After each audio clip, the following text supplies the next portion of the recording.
Bienvenue sur Étoiline Inès TV. Si vous êtes encore nouveau ou nouvelle sur notre chaîne, n'hésitez pas de vous abonner massivement, aimer nos vidéos, commenter et partager. Chez Étoiline Inès TV, c'est la qualité, la différence et la vérité. Eza pasi pe mawa bandeko nanga makambo moko ya pasi. Makambo oyo ifale normalement ezala esengo pona communauté na biso, ezala penza esengo pona RDC na biso, mais kandenge boyebi bandeko nanga ba retomber ezala ka somo yango esala kaka pasi pe mawa. Lelo bomoni maya miso lisusu, bomoni cœur brisé bandeko nanga, c'est que makambo eza kaka ya kolelisa, makambo pe eza kaka ya osala motema pasi makasi. Salut, salut cher Bouchou, salut cher abonnés, salut cher connaissances, salut surtout les amis de Étoiline Inès TV. J'espère que vous allez bien. Quant à moi, je suis bel et bien, super bien, par la grâce de Dieu. Cher Bouchou, cher abonnés et cher connaissances, yalelo vraiment na memeli bino Mama Karine Pala. Comédienne Nabiso ya tongo makasi ebele ya bato d'ailleurs babenga kaye kaka wenge ye penza babenga ye mingi kaka wenge na système moko ya bien. Bandeko nanga nini eza ya kolindisa, nini ezo sala motema pasi, bandeko nanga eza pasi pe mawa. Avant tokota na mwa pasi na biso pe mawa bandeko nanga, na olinga nanu na sensibiliser nanu batu oyo nyonso tu. Si c'est vraiment la toute première fois de visiter Étoiline Inès TV, en tout cas, je vous prierai surtout de vous abonner massivement. Abonnez-vous. Cliquez aussi sur la cloche de notification pour surtout recevoir les nouveautés de notre chaîne. Aimez la vidéo, la famille, commentez et partagez et kosala biso oyo penza tolobaka na biso chaque jour tokos makasi. Bandeko nanga ekozala bien soki bolandaka Étoiline Inès TV bozwi penza bakiti na bino bovandi. Tia mwa mai na yo pembeni, tia mwa jus na yo pembeni, tia mwa sucré na yo pembeni, tia mwa café toti. Toyebike na bamboka mosusu bandeko nanga, surtout bamboka mipaya, puna malili nde likambo. Soki oza na place malili eza, en tout cas na osenga na yo, lata tricot ya bien kitoko, zala pe na mwa ti pembeni, zala pe na mwa café pembeni ozo milaka. Kote mosusu bandeko nanga, totia mwa eloko ya kolia. Nga na loba nanga chaque jour. Bandeko nanga, vi oyo esalama na ba surprise ebele ya ba surprise. Alors ekozala bien soki ozolanda émission bongo, tia mwa eloko ya kolia. Kote mosusu ozoliaka. Soki kozala fufu yo moko, soki kozala kwanga, soki kozala loso, yo moko kaka o nyonso osepela nango.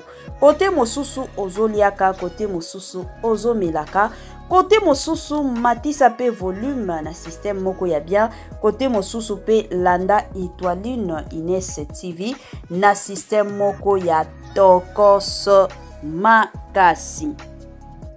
Bandeko nanga kandenge toyebi filme na biso place kutu Mama Karine Pala azo s'incarner kitoko wapi ezo leka bandeko nanga na wapi na Bellevue TV bandeko nanga. Pona ba oyo ba ozala na posa vraiment ya okendo tala filme wana bokotaka na chaîne na Bellevue.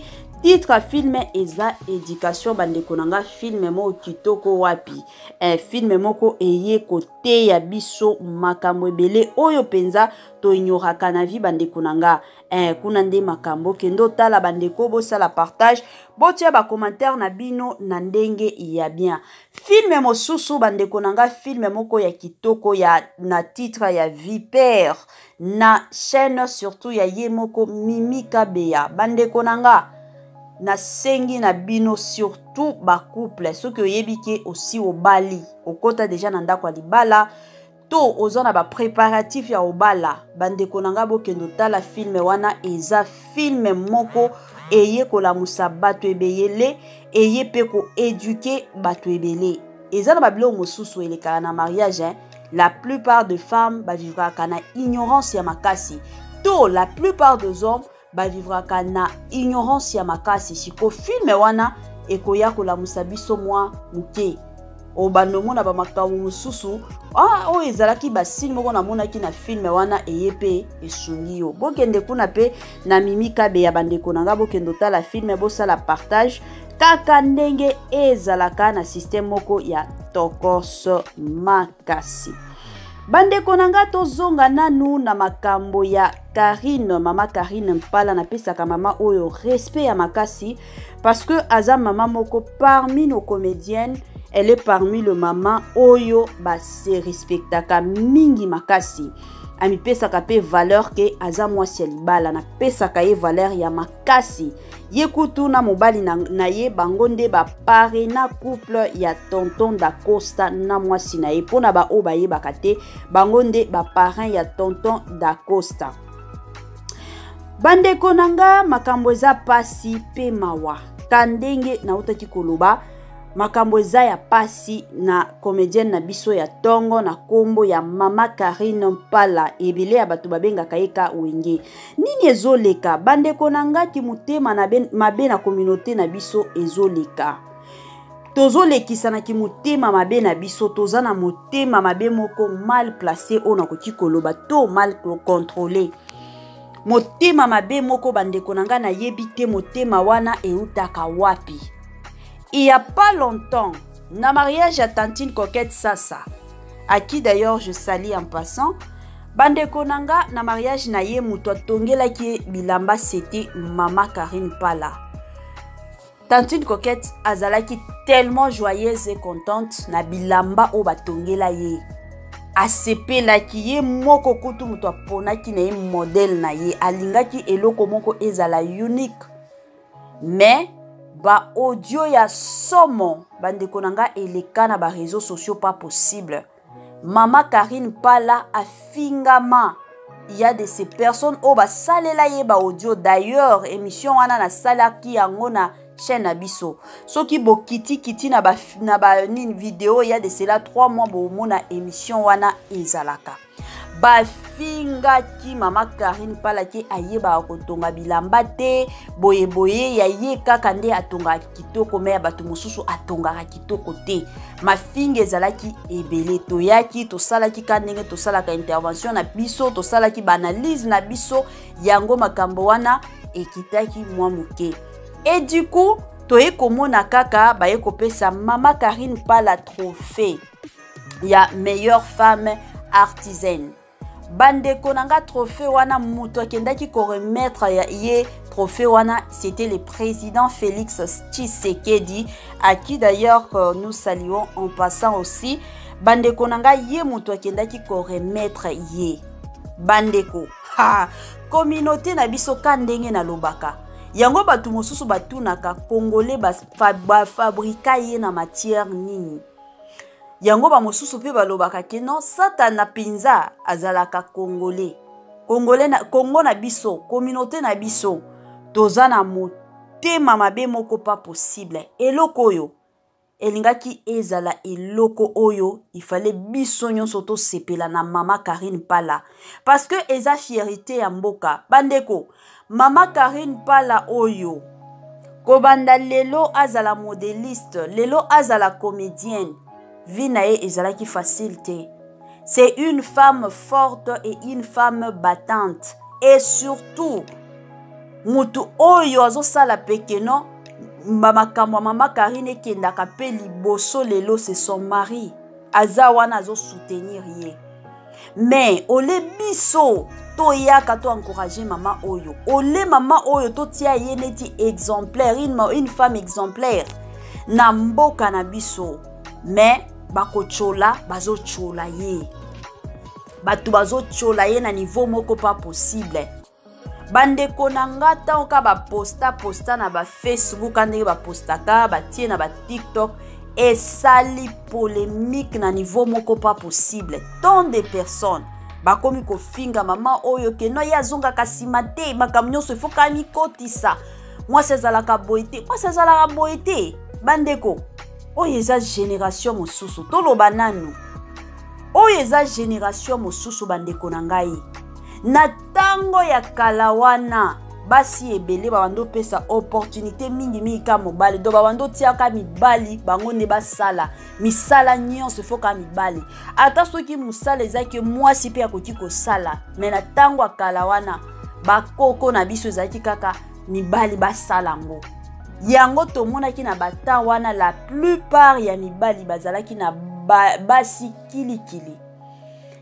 Et la plupart ya bakoko na biso ya mibali bazaki ba dictateur ya makasi. Pourquoi? Parce que bango nde babando sala misala nyonso. Bango nde bazaki ka likolo. Sikoyo na monde ya lelo soki lelo biso basi tozo célébraka le 8 mars. Ezake mwasi pe ba pesi place na société, mwasi pe akendo sala. Et d'ailleurs, pour na batu mosusu o déjà ba voyager poto. Surtout ba pays anglophone. Bandeko nanga la plupart ya batu. La majorité sur 100%, 80% ya basi nde bazozwaka misala kitoko koleka mibali. Voire même 80% ya basi nde bazozwaka misala o ba ofutaka bango mbongo ebele koleka mibali. Mais biloko bongo eza biloko moko il faut biso communauté to ya ko apprécier mama oyo. Mama oyo azalata mwa idols pona batu mosusu. Bovandi boye bolobi non mama oyo basalela yata mwa monument. Aza na ye envie. Bosaleli ye penza monument parce que aza mwa simoko aza na mayele. Aza mwa simoko azo travailler dur. Aza mwa simoko pe alobi na ozonga sima te nga pe fona koma. Mais biso ba mosusu tozo ya na ba réseaux sociaux pona koya ko minimiser ye. Tozo ya na ba réseaux sociaux pona koya ko chola ye. Pourquoi? Pourquoi makambo nyonso to ya mama Karine o nyonso to alinga ko sala batu bayaka ka ko minimiser ye? Pourquoi? Bandeko nanga totika biloko bongo. Toti yango na lobaka d'ailleurs chaque jour que non batu o bayaka ko critiquer batu. Eza batu oyo bazalaka na bango babengaka na anglais baza ba lazy, baza ba paresseux na ba paresseuse naka ono lobela nanu basi parce que la plupart ya batu o ba finga mama Karine eza basi. Pas même les hommes. La plupart d'ailleurs ya mibali babanda ko sepela bazo apprécier ba opesa ba félicitations na ba page belé. Mais la plupart basi. Pourquoi? Parce que la personne se retrouve que non ya azo sala na été. Azo tia effort na vie na été. Oui, c'est vrai, il y a d'autres personnes bazana nini wana ya kosala ke non na kenepe ko luka musala dans na makanisi quoi. Na luka pe musala na sala mais musala ezomona na te. Mais il y a aussi d'autres personnes. Na mutu na ye avant de lika kolia na lia kananga. Azana ta wana te ke non na kenda ta luka musala ngape jour mosusu ngape balobela kombo na ngate. Avant de neka koliaka ba pesa ka mbongo ofele wana alataka abimaka fashion de fashion aye bakate ndenge nini babundaka pona kozwa mbongo ye azana ta wana te mais abimaka na ye fashion de fashion batu wana nde batu oyo bayaka kofinga batu sur les réseaux sociaux. C'est dommage la famille ngana lobaka nanga chaque jour, c'est dommage. Et au sala soni makasi bandeko nanga biloko wa bongo batu neti ba mama Karine bongo otali biloko wa bongo to ensuite te pose des questions mama oya komaki awa ndenge nini asala ki nini yango na sepela na batu mosusu o balobaka ke non ngape na okoma kuna. Pourquoi? Parce que ngape na sala 9 mois na libumu mama nanga kandenge mutu wana sala ki ngape na sala ki na okota ndako nganga te mais na kobunda. Lelo toyo ka ba kombo ya batu ebele ya basi ebele ba kombo na bango eza likolo. Pourquoi babundi? Vie ezalaka facilité. Batu mosusu bakanisa kaka que non a vie ya eza nango facile, opportunité ko ya kaka na vie nanga te. Soki ovandika bongo bandeko nanga opportunité ekoyaka te. opportunité balukaka ngo kendo sala lamuka na tongo bima nde okomona ba opportunité o bando yaka mais soki ozaka na ndako ozaka ya kolala yo midi il faut oliaka 14h il faut kendaka koliaka 15h il faut kendaka koliaka okanisi keno ba opportunité ko kweyaka boye mbala moko ye na nzela na yo eyaka bongo te bandeko nanga totika kimutema mabe ba oyo bokomi ko finga bo finga mama Karine ke yepe azomitika te aza kaka likolo aza te eza kobunda. C'est une femme intelligente, c'est une femme forte, une femme battante, une femme aussi formidable na koti koloba, une femme exceptionnelle. Moi si ya bongo mama ya bongo aza mama moko otali boyo epesi yo pe makasi olobi ke nga pe na kolamuka. Lelo to moni na communauté na biso il y a de ces familles na lobango bandeko. Nga na salaka émission pona koya ko éveiller batu mosusu. Eza na babilo mosusu to mona kango neti eza normal mais eza nango normal te. Na ndenge nini? Il y a de ces familles ti babota bango. Ba papa na bango na famille ba papa na bango ata mutu moko te asomba mutuka ataka mutuka oya moins cher ba somba te. Na famille ba mama na bango mutu asomba ta vélo azalaka te. Baboti bana na bango wana ti bakokola ti bakokufa pe na famille ona ba somba ka mutuka te. Ti bana na bango babota na donc 5 génération je peux le dire. Mutu moko te asomba mutuka. Babilo kwa bongo bandeko nanga soki oza na famille ya bongo lamuka spirituellement lamuka physiquement moralement pe lamuka batu mosusu zaka bawana basali omona bongo basimbi kisi bandeko bénédiction nyonso te na mokili oyo ezalaka kisi te batu mosusu lamuka lelo tomona batu mosusu ata mo opportunité ya kotanga et mon anisala tabakou moko ya ba ane moko ya ba 6 mois au sala mais muto préféré na ye na vanda kananga na tala ka télévision makamoko tanga wana nazana ta wana te ozana ta wana te soki ozana posa ya vie na yo ebonga kota ba recherche tanga ka ndenge batu mosusu batangaka omona ke vie na yo ekobongwa. Mama Karine oyo aza mwasi moko alukaka toujours à créer moi quelque chose.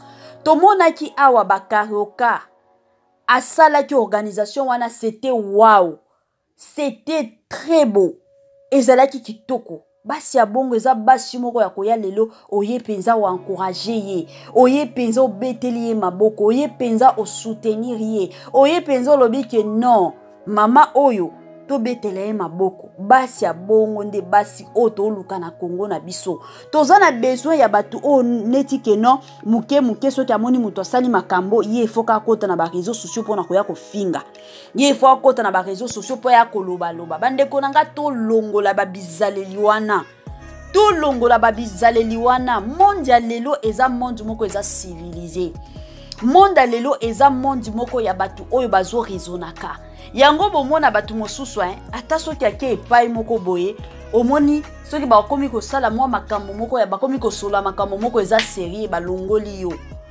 mosusu bomitunaka pourquoi bazolongola kanga ou bien ba camarade na yo basali mwa réunion moko yo babengaka yo te c'est que bayebi déjà ke na mutu na yo ozaka zéro yo mutu na yo ezaka mafinga mutu na yo ezaka kisongi mutu na yo ezaka critique mutu na yo ezaka kobebisa monde lelo eza monde moko batu nyonso bazolinga bazala entouré na batu o mitu ezo sala soki bomoni mutu asali eloko ya mabe bobeteli maboko mena sima bolobi asalaki yango ndenge nini biso pe tokoki kokoma pe kuna yango basala bongo donc nde monde ya lelo ndenge ezokende siko soki bino ba mosusu ba otikala kaka bomoni comédienne tel asali boye bino wana bokomi ko finga bokomi ko critiquer ndeko nanga bandeko nanga nazoyebisa bino bokozala épargner na babiloko ebele babilo ebele ya kitoko ya monde ya lelo bandeko nanga bandolongola ka bino parce que bayebi ke no batu mutu oyo mosala na ezaka critique ye penza donc na mutu na ye akanisaka te ke non nga pena sala bongo bandeko nanga to sala ta bongo pona pays na biso évoluer to pona groupe na biso évoluer te ye na mutu na ye ezaka critique ezaka na sala nde nini na zwata 100 francs monde lelo monde lelo eza monde moko kanisa biloko minene oyeba ozo kanisa déjà na muntu koma ko fongola entreprise na yo lelo batu mosusu ba fongola ba entreprise eza teke bakola na ba famille ya ba riche te bakola ba mosusu kutu bakola na ba famille moko pauvre mais lelo moni mutu aye akomi na entreprise na ye Mama Karine Pala oyo soki abeteli bino lisolo na ye ndenge bakola na famille na bango lelo oyo borondima teke Mama Karine wana aozala en contact lelo avec le président Tshisekedi bokondima ngo te wana nyonso ezala kanini botie nzambe liboso et puis Dédé bo travailler dur bozala na vision bozala wana debout que non vision nanga oh il faut kaka c'est comme ça. Grand merci surtout na mobali ya Mama Karine, mobali ya Mama Wenge. En tout cas, aza mobali moko azo soutenir mwasi na ye à 100%. Exemple aussi pour le mari. Ba papa mosusu omona ba misala mosusu azo soutenir mwasi na ye te soki mwasi aza na posa okende liboso ye azo zongisa ye kasi mate mwasi asala kaboyete mwasi asala kaboyete donc ba papa mosusu ba biloko abongo epesa bino mwa exemple ka ndenge zalaka bino peso ke moni mwasi na yo azo ya na makanisi moko boye omoni ke futur e ko futa kitoko zala na mwasi wana soutenir ye pour que un jour tango obando témoigner bunene na nzambe a remercier pe yo mobali na ye bande konanga yango ya muke kaka na lingaki na partager na bino na système moko ya tokos makasi bobo sana pete kotiela biso ba j'aime ba commentaire bobo sana pete ko sala partage ya vidéo oyo pour que bande kona biso mosusu o bazoyeba te nini ezoleka na Mama Karine Pala. Comme ça, baye bakandenge zalaka na système ya kitoko. Bande konanga tokomi na biso na suka penza ya partage na biso kandenge boyebi na lela bino fort na lingaka bino mingi makasi na lela bino fort na système ya tokos makasi. Bye bye la famille et à la prochaine.